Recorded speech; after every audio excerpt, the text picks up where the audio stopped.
오늘은 이제야 내가 아노라는 제목으로 하나님 말씀을 나누려고 합니다. 같이 말씀을 보실까요? 하나님이 그에게 지시하신 곳에 이른지라 이에 아브라함이 그곳에 단을 쌓고 나무를 버려놓고 그 아들 이삭을 결박하여 단 나무 위에 놓고 손을 내밀어 칼을 잡고 그 아들을 잡으려 하더니. 말씀을 통해 무엇을 알 수 있을까요? 창세기 22장 9절과 10절 말씀을 통해 우리들은 무엇을 알 수 있겠냐는 겁니다. 말씀을 자세히 보니까 하나님께서 지시하신 곳에 도착하게 된 아브라함은 번제를 드리기 위한 모든 준비를 마치고 무엇을 하고 있어요? 번제물인 이삭을 잡으려고 했다라는 것을 알 수 있어요. 다시 말씀을 드릴게요. 말씀을 통해 우리는 무엇을 알 수 있다고요? 하나님의 말씀대로 이삭을 번제로 드리기 위해 아브라함이 이삭을 잡으려 했다는 것을 알 수 있다는 겁니다. 그렇다면 이것은 무엇을 방증하는 겁니까? 무엇을 나타내는 거죠? 아브라함은 마지막 순간까지 하나님 말씀에 부합하는 긍정적인 반응을 나타냈다는 거예요. 아브라함은 마지막까지 하나님 말씀에 부합하는 긍정적인 말과 태도를 나타냈다는 거죠. 그렇다면 이것이 의미하는 바가 무엇일까요? 아브라함에게 은혜 베풀어 주시는 전능하신 하나님 때문에 마지막까지 아브라함의 생각과 감정과 의지는 하나님 말씀에 부합하는 생각과 감정과 의지로 충만한 상태였다는 겁니다. 이해가 되시죠?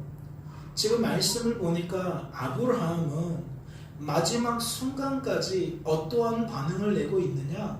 하나님 말씀에 부합되는 긍정적인 반응을 내고 있다는 것을 알 수가 있다는 거예요. 그래서 우리는 이것을 통해 무엇을 증명할 수 있다? 확증할 수 있다? 아브라함이 이럴 수 있는 것은 하나님 때문이다 라는 것을 확증할 수 있다. 증명할 수 있다. 아브라함의 생각과 감정과 의지는 결코 마지막 순간까지 이러한 모습을 나타낼 수 없다. 중간에 꺾여도 수도 없이 꺾여나갈 수밖에 없는 게 아브라함이다. 이삭을 드리고 싶다. 마음 먹을 수 있다. 순간에는 가능하다. 그런데 시간이 흐를수록 그리하는 것이 쉽지 않다. 무엇보다 마지막 순간까지 그렇게 하는 것이 쉽지 않다. 처음에는 막연하니까 가시적인 상태가 아니니까 예 하나님 이삭을 번제로 드릴게요 라고 할 수 있지만 9절과 10절에 나타나 있는 것처럼 마지막 순간에 즉 내 아들을 내가 묶어놓고 그 아들에게 칼을 내리 꼽는 것은 이거 쉽지 않은 일이다. 처음 그 마음을 유지하기란 마땅치 않은 것이다. 그래서 우리는 무엇을 깨닫게 된다는 겁니까? 아브라함이 마지막 순간까지 이렇게 반응할 수 있었던 것은 하나님께서 마지막 순간까지 아브라함의 생각과 감정과 의지를 붙들어 주셨기 때문이구나 라는 결론을 내릴 수 있다라는 거죠. 이것을 우리는 주일 예배 시간에 어떻게도 표현했습니까? 아브라함에게 은혜 베풀어 주시는 전능하신 하나님 때문에 마지막 순간까지 아브라함은 스스로 낼 수 없는, 스스로 누릴 수도 없는 온전한 믿음을 누리고 있었다.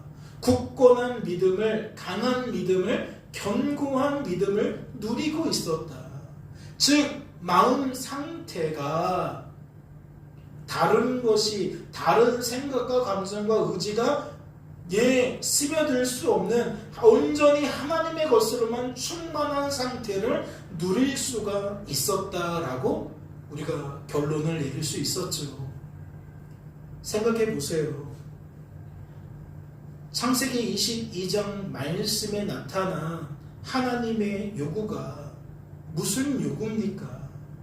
상식적인 아브라함에게, 합리적인 아브라함에게, 사회적 통념으로부터 결코 자유롭지 못했던 아브라함에게 창세기 20장 2절 말씀에 나타난 하나님의 요구는 무슨 요구였냐고요? 비상식적인 요구였습니다. 비합리적인 요구였어요. 사회적 통념을 벗어나는 요구였습니다. 다시 말해 아브라함은 결코 따를 수 없는 요구였다는 거죠. 그렇다면 아브라함은 어떻게 반응해야 합니까? 응당 하나님의 말씀에 반하는 부정적인 반응을 나타내야 합니다. 하나님 저 할 수 없어요. 그렇게 하는 것은 힘이 듭니다. 죄송합니다. 이러한 반응을 나타내야 한다는 거죠. 그런데 창세기 22장 3절 말씀을 통해 우리들이 확인하게 된 것이 무엇입니까? 아들을 번제로 드리기 위해 아침 일찍부터 일어난 아브라함을 통해, 아침 일찍부터 일어나서 서둘러 준비한 아브라함을 통해, 모든 준비를 마치고 서둘러 떠난 아브라함을 통해 성도된 우리들이 확인하게 된 것이 무엇이냐는 거예요. 아브라함은 그럼에도 불구하고 하나님 말씀에 부합하는 긍정적인 반응을 나타냈다는 거였어요. 하나님의 요구는 아브라함에게 비정상적인 요구였지만, 비합리적인 요구였지만, 사회적 통념을 벗어나는 요구였지만, 놀랍게도 아브라함은 하나님 말씀에 부합하는 긍정적인 반응을 나타냈다는 거죠. 그래서 우리들은 그 원인을, 그 이유를 어디에서 찾았습니까? 어떻게 아브라함이 그럴 수 있었던 것으로 여겼습니까? 내면의 변화에서 찾았습니다. 내면에 변화가 있었기 때문에 그리할 수 있었다라고 우리는 생각했다는 거죠.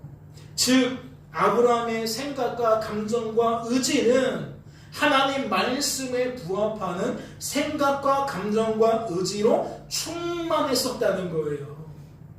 아브라함의 생각과 감정과 의지에는 하나님 말씀에 반하는 생각과 감정과 의지가 없었다는 거죠. 만약 하나님 말씀에 반하는 생각과 감정과 의지가 있었다면 아브라함은 말씀에 소개된 것처럼 결코 이삭을 번제로 드리기에 일찍 일어날 리가 없다는 거예요. 일찍 일어났어도 서둘러 준비했을 리가 없다는 것이죠. 모든 준비를 마쳤어도 서둘러 떠났을 리가 없다는 겁니다. 왜요? 하나님 말씀에 반하는 생각과 감정과 의지가 우리 안에 있다는 것은 반드시 우리들로 하여금 하나님 말씀에 반하는 말과 태도를 나타내도록 만들기 때문입니다. 내게 작게 있다면 작게 말하고 작게 보인다는 거예요. 내게 많으면 내게 많은 것이 내 말과 내 태도를 통해 드러날 수밖에 없다는 거죠. 결코 아브라함처럼 마치 그런 감정, 그런 생각 전혀 없는 사람처럼 나타낼 리가 없다는 겁니다. 그래서 성도된 우리들은 이러한 아브라함의 말과 태도를 통해 그의 내면의 상태를 어떻게 여기게 되었다?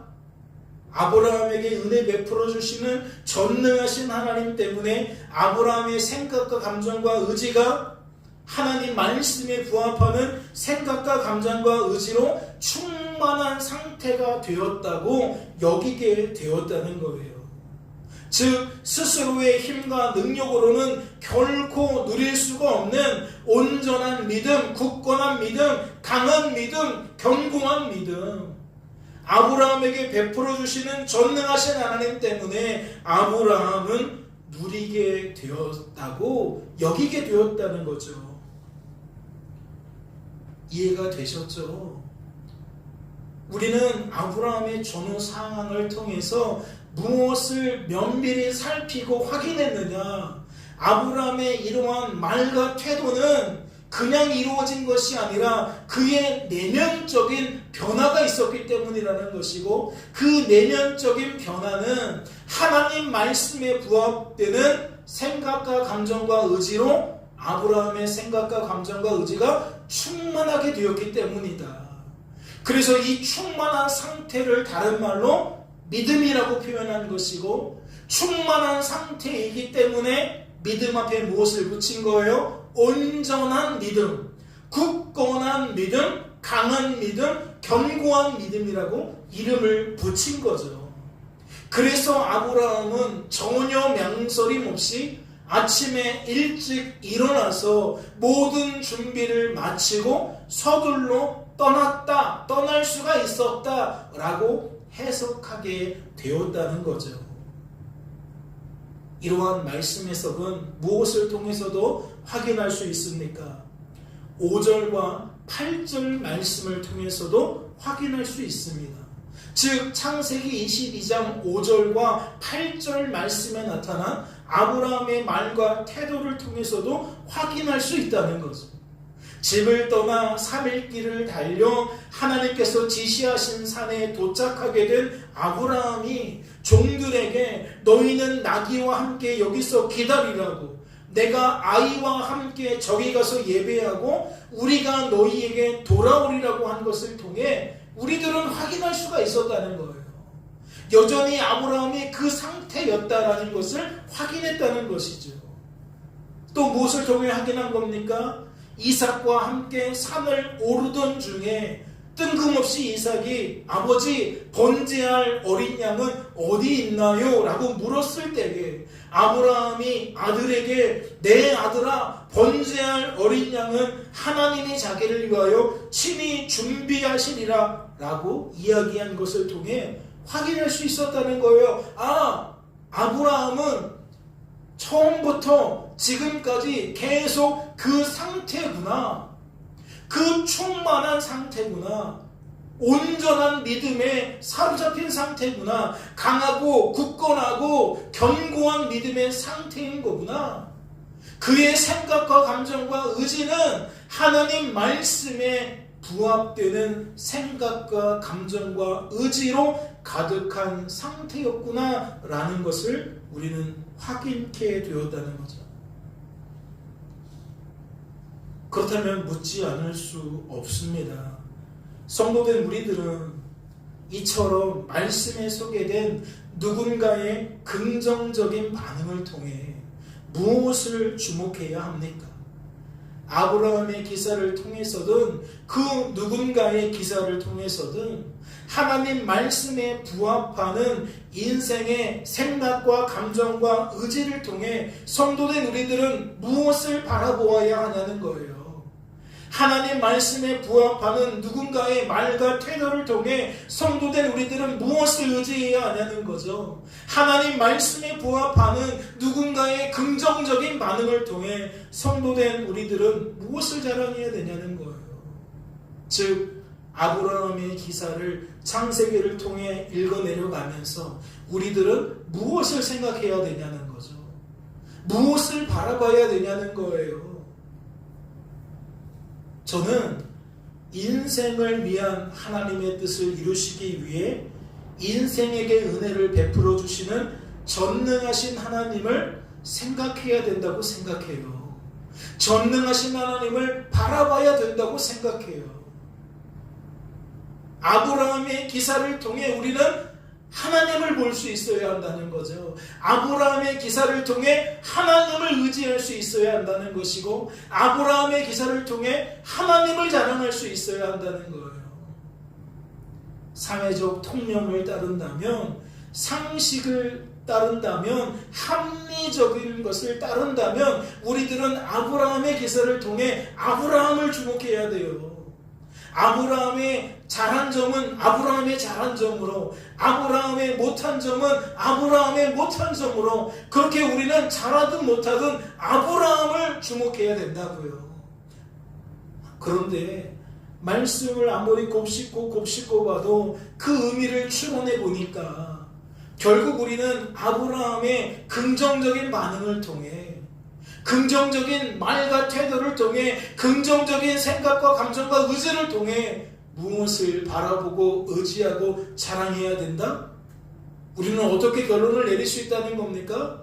전능하신 하나님을 바라보고 의지하고 자랑해야 된다는 결론을 내릴 수밖에 없다는 거예요. 왜요? 아브라함이 그렇게 반응할 수 있도록 만든 것은 전능하신 하나님이심을 우리는 배우기 때문입니다. 확인하기 때문이에요.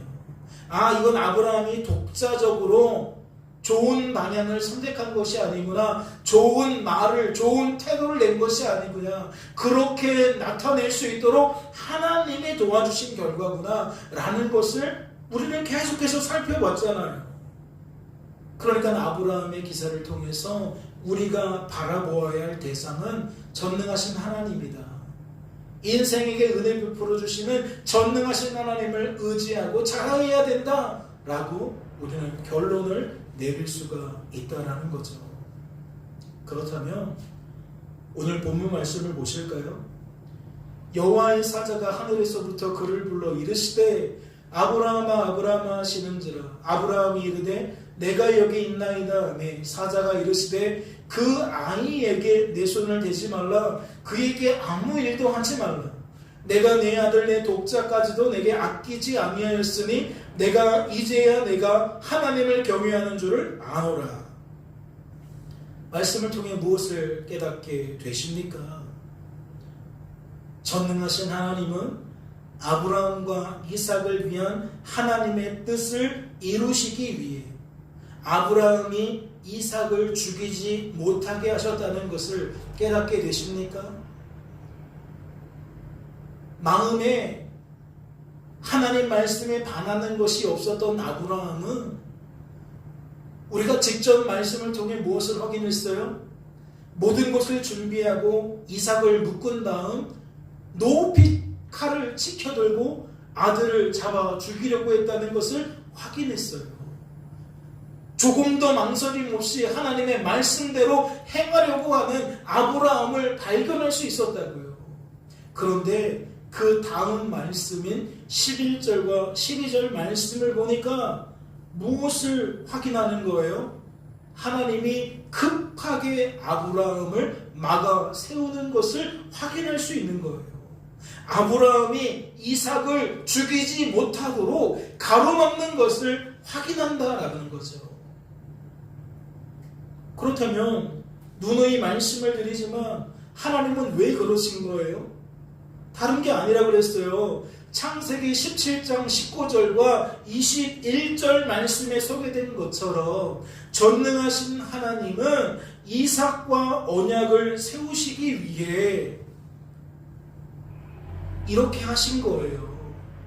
이삭을 살려서 이삭과 언약을 맺으시고 그 언약이 후손에게 영원한 언약이 되도록 만드시기 위해 아브라함이 이삭을 죽이려고 할 때에 급하게 찾아오셔서 뭐 했다고요? 가로막으셨다고요. 아브라함아 아브라함아 그 아이에게 손대지 마라. 너는 아무 일도 하지 말라.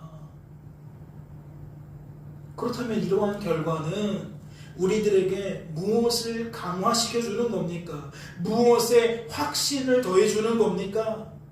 말씀에 소개된 그 누군가의 기사를 통해서든 하나님 말씀에 부합하는 긍정적인 반응을 통해 성도된 우리들은 전능하신 하나님을 바라보고 의지하고 자랑해야 한다는 것을 강화시켜주는 겁니다. 그대로 되는 게 없구나. 인생은 그냥 마구잡이로 되어지는 것이 아니구나. 내 뜻대로 되어지는 것도 아니고 또 내 반대의 뜻대로 되어지는 것도 아니구나. 성경은 초지일관 모든 것이 하나님의 뜻대로 되어진다고 설명하고 있는 거구나. 그래서 우리는 말씀에 부합되는 긍정적인 결과를 두고 다름 아닌 바로 하나님만 바라보고 의지하고 자랑해야 된다라는 것을 곱씹어서 우리는 우리 안에 새겨놓을 수가 있다는 거예요. 아, 이러한 이치구나. 이러한 이치구나. 하나님은 결코 하나님의 말씀이 어우러지지 않도록 만드시는구나. 하나님의 뜻이 반드시 성취되도록 만드시는구나 라는 것을 우리는 떠올리면서 매사에 이와 같은 모습을 통해 하나님을 더욱 바라보고 의지하고 자랑해야 한다는 것을 우리 안에서 강화시키게 된다는 거죠. 하지만 말씀에 소개된 것을 보니까 그것만은 아니에요. 말씀은 성도의 우리들에게 그 반대의 경우도 생각하도록 만듭니다. 즉 하나님 말씀에 부합하는 아브라함의 긍정적인 반응을 통해 말씀은 성도된 우리들이 하나님 대신 아브라함을 바라보도록 만든다는 거죠. 하나님만 바라보는 게 아니라 아브라함도 바라보게 만든다는 겁니다. 말씀의 내용을 보세요. 내가 내 아들 내 독자까지도 내게 아끼지 아니하였으니 내가 이제야 내가 하나님을 경외하는 줄로 아노라. 이게 무슨 말이에요? 우리 하나님께서 내가 이제야 알겠다라는 표현을 통해 하나님 말씀대로 이삭을 번제로 드리려고 한 아브라함을 극찬하셨다는 거예요. 즉 하나님이 아브라함을 몹시 칭찬하셨다는 거죠. 하나님이 아브라함을 매우 높여주셨다는 겁니다. 그렇다면 생각해보지 않을 수 없어요. 우리는 직전의 상황 속에서 모든 말씀의 긍정적인 효과를 통해 하나님을 바라보고 의지하고 자랑해야 된다라고 결론을 내줬는데 지금 말씀을 보니까 말씀이 무엇도 함께인 거예요? 사람도 주목해야 된다고 말하고 있는 거예요. 심지어 하나님이 우리들로 하여금 그리하도록 만드셨다라고 말하고 있는 거예요. 그래서 저는 궁금해요. 하나님의 의도가 무엇일까? 하나님께서 아브라함을 칭찬하신 이유가 무엇일까? 하나님께서 아브라함을 높여주신 이유가 무엇일까?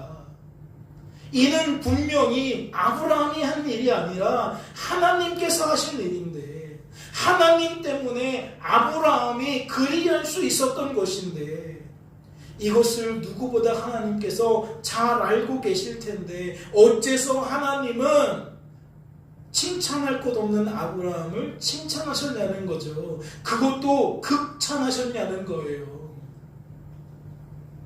저는 야고보서 말씀을 통해 그 의미를 파악할 수가 있었습니다.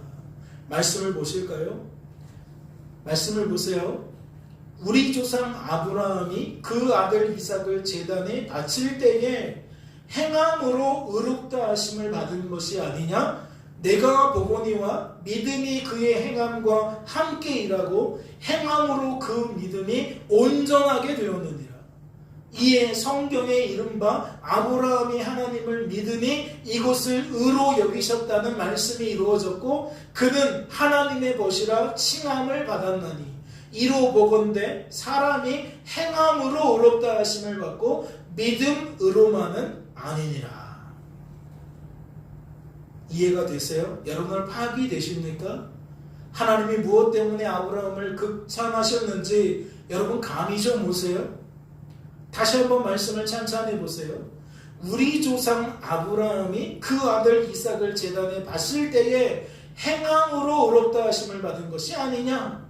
지금 이 내용이 무슨 내용이에요? 오늘 본문 말씀의 내용인 거죠. 오늘 본문 말씀의 내용인 거예요. 하나님이 왜 아브라함을 극찬하셨느냐?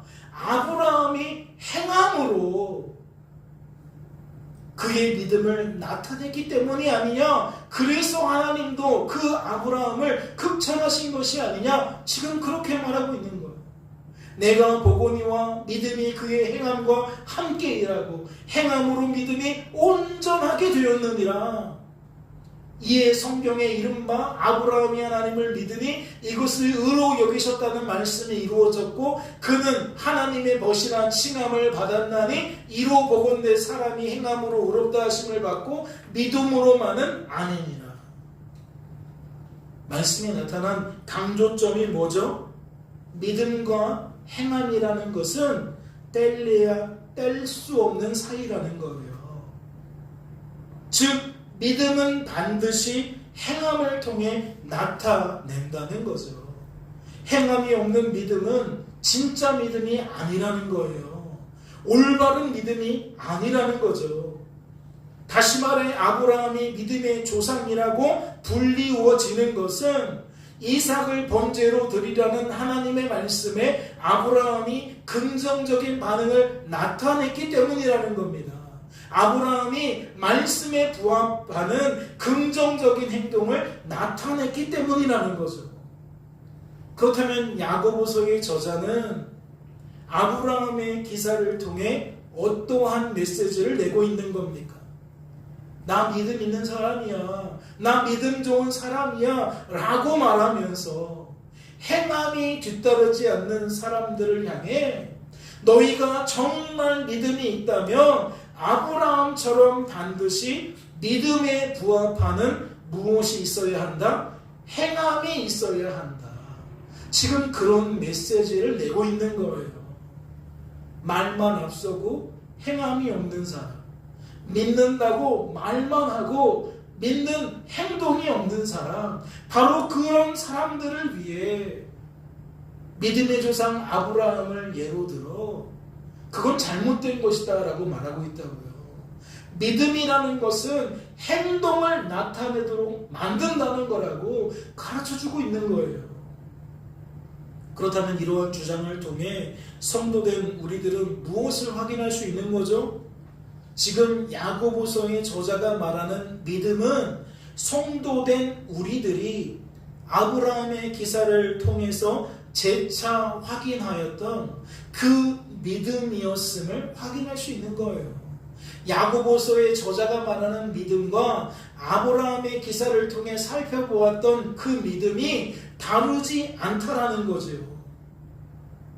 하나님은 인생을 위한 하나님의 뜻을 이루시기 위해 어떤 일을 행하신다? 말씀대로 살아갈 수 있도록 그의 생각과 감정과 의지를 믿음으로 강화시켜준다. 말씀대로 살아가야 되겠다라는 생각과 감정과 의지로 가득하게 채워주신다. 그게 무엇이다? 바로 그 상태가 믿음이다. 믿음이라는 것은 굉장히 추상적인 언어지만 말씀의 구조를 통해 논리적으로 접근해 보니까 이건 단순히 추상적인 게 아닌 거예요. 믿음은 사람의 생각과 감정과 의지 속에서 작동하는 무언가인 거예요.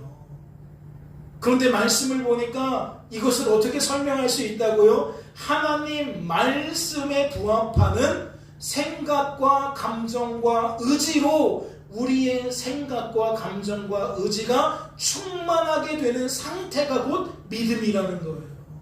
즉 내가 믿음이 있습니다 라고 말한다는 건 뭐예요? 내가 지금 하나님의 말씀에 부합하는 생각과 감정과 의지를 품게 되었습니다 라는 의미가 된다는 거죠. 그러니까 야고보서의 저자가 주장을 하는 거예요. 믿음이 있는데 어떻게 행함이 없어? 하나님이 믿음을 주시는 것은 그 믿음을 통해 하나님의 뜻대로 우리가 말하고 행동하도록 만들기 위함인데 믿음이 있다고 말하면서 왜 하나님 말씀과 반하는 말과 태도가 나와? 그건 맞지 않아. 그건 믿음이 아니야. 진짜가 아니야. 하나님이 말씀하시는 믿음은 그런 게 아니야 라고 말을 하고 있다는 거죠. 그렇다면 성도된 우리들은 이를 통해 어떠한 생각을 품을 수 있는 겁니까? 하나님께서 내가 이제야 안다는 표현을 통해 아브라함을 극찬하신 것은 성도된 우리들에게 하나님만 바라보고 의지하고 자랑할 필요는 없다. 하나님도 바라보고 의지하고 자랑하지만 사람도 바라보고 의지하고 자랑해야 된다. 봐라, 내가 지금 아브라함을 칭찬하고 있지 않느냐, 아브라함을 높여주고 있지 않느냐. 지금 그런 의미가 된다? 그런 의미가 되지 않는다. 내가 이제야 안다라는 표현을 통해 하나님께서 아브라함을 극찬하신 까닭은 인생에게 믿음이란 무엇인지, 믿음이라는 것이 반드시 열매로 나타난다는 것이 무엇인지 알려주시기 위함이라는 거죠. 즉 성도된 우리들에게 믿음에 부합되는 행함을 강조하시기 위해 이와 같이 아브라함을 극찬하셨다는 거예요. 믿음과 행함을 따로 생각하지 않도록 하나님의 뜻 안에서 믿음도 생각하고 행함도 생각할 수 있도록, 우리가 아브라함의 기사를 통해 말씀대로 살아갈 수 없는 아브라함이 말씀대로 살아가게 만드시는 하나님을 추적했던 것처럼 결국 우리들이 끝까지 하나님의 뜻을 따라 주어진 삶의 결과를 바라보고 받아들일 수 있도록 하나님은 아브라함을 극찬하셨다는 거죠. 이해가 되십니까? 하나님께서 왜 믿음 주시냐는지 지금 묻고 있는 거예요. 하나님 우리에게 믿음 왜 주십니까? 주신 믿음을 통해서 반드시 하나님의 말씀에 부합하는 말과 태도를 나타내시기 위함이라는 거예요. 아브라함이 웃었어요. 사라도 웃었어요. 100세의 아들 낳을 수 없습니다. 이삭을 얻을 수 없어요. 그런데 얻을 수 없는 건 그들의 한계고, 얻게 만드시는 것은 뭐예요? 전능하신 하나님의 역사였죠. 전능하신 하나님의 역사를 따라 아브라함과 사라가 부부관계를 다시 시작했다니까요. 불신했다면 아들을 낳기 위해 부부관계하지 않았어요. 그러나 하나님께서 내면을 바꾸시니까, 생각을 고쳐먹게 하시니까 하나님 말씀대로 아들 얻게 될 것을 기대하며 부부관계를 다시 했다는 거죠. 그리고 정말 1년 뒤에 말씀대로 사라는 임신하고 아들을 낳았어요. 우리가 이미 아브라함의 기사를 겹겹이 살펴보면서 확인한 대목이잖아요. 그런데 갑자기 이제 와서 하나님이 아브라함을 극찬하시니까 다른 목적이 있었을 거야 라고 말할 수 있다? 아니요, 말할 수 없다고요. 오히려 우리들은 이러한 아브라함의 기사를 통해 무엇을 확증해야 된다? 하나님은 하나님의 뜻을 반드시 이루신다. 그것이 누구를 통해 나타난다? 아브라함을 통해 나타난다. 그래서 아브라함을 극찬하시는 하나님을 통해 우리들은 무엇을 기억해야 된다? 하나님이 주시는 믿음이라는 것은 우리들의 생각과 감정과 의지에 영향을 주는 믿음인 것이고, 그래서 그 믿음은 우리의 말과 태도에 반드시 영향을 미치는 믿음이다라는 결론을 내려야 한다. 야고보서의 저자처럼 나 믿음이 있어요 라고 말하면서 행함이 없는 것은 존재할 수 없는 믿음이다. 존재하지 않는 믿음이다. 이렇게 결론을 내릴 수 있어야 한다라는 거죠. 이제 말씀을 맺고자 합니다. 성도된 우리들은 전능하신 하나님을 바라봐야 돼요. 의지해야 됩니다. 자랑해야 돼요. 말씀을 아무리 풀고 풀어도 다른 게 생각나지 않아요. 결국 아브라함을 아브라함 되게 만든 건 누구예요? 하나님이에요. 상식이라는 한계, 합리성이라는 한계, 사회적 통념이라는 한계, 스스로 벗어날 수 없는 아브라함이었지만 벗어나게 만드시는 하나님 때문에 아브라함은 믿음의 조상이 된다니까요. 믿음의 조상이 되었다니까요. 그러니까 우리는 이런 아브라함을 통해 무엇을 기대하고 소망하게 되는 겁니까? 나 또한 다르지 않다는 것을 소망하게 되는 거죠. 나 또한 아브라함처럼 그리 되어질 것을 기대하게 되는 겁니다. 그리고 그 첫 번째 열매가 뭐예요? 자격 없는 우리들이 성도가 돼요. 오늘도 이렇게 하나님을 예배하고 있다는 거예요. 하나님이 나에게 말씀을 들을 때마다 필요한 만큼 깨닫게 만드시는 까닭이 뭐예요?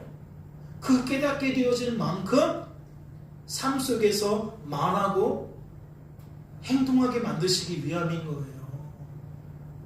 하나님의 말씀대로 살아가도록 만드시기 위함이라는 거죠. 그러니 우리는 범사에 하나님 바라보고 하나님 의지하고 하나님 자랑하는 것이 습관처럼 되어져야 하는 거죠. 예배드릴 때만이 아니라 학교에서도 직장에서도 우리가 주어진 삶의 자리에서 늘 적용할 수 있는 부분이어야 한다는 겁니다. 아브라함도 결국 그러한 삶을 살게 된 것 아니겠어요? 불신자였던 아브라함이 100세에 낳은 아들까지 망설임 없이 이렇게 번제로 드리려고 했다라는 것은 기적 중의 기적인데 우리는 그 모습을 통해서 기적을 일으키시는 하나님을 부인할 수가 없다라는 거죠.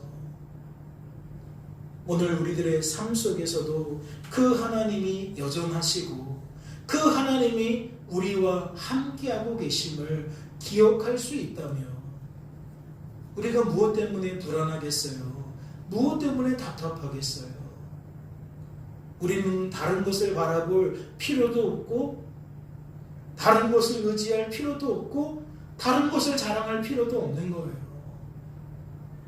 범사의 하나님 안에서 내게 주어진 삶을 제대로 바라보면서 더욱 하나님을 바라보고 의지하고 자랑하는 삶을 사는 것 외에는 더 좋은 게 없다라는 거죠.